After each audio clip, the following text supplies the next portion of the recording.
Perimenopause, we break perimenopause up into early phase and late phase.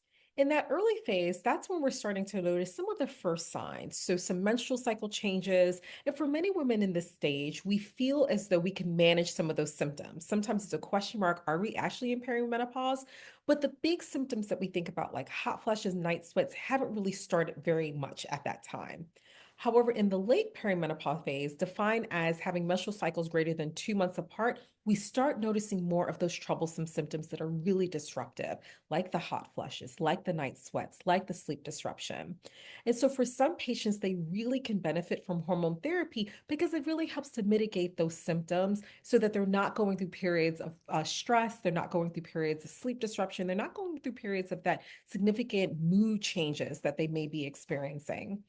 I like to offer patients hormone therapy when they're having symptoms such as these that are really disrupting their lives. Because I know that even supplementing just a little bit of estrogen, that helps when we're thinking about how severe the symptoms are. In fact, if you're having very severe symptoms, namely heart palpitations, significant night sweats, significant hot flashes, we know that there are some long term risks that are associated with that, especially from a cardiovascular health like heart attack and stroke.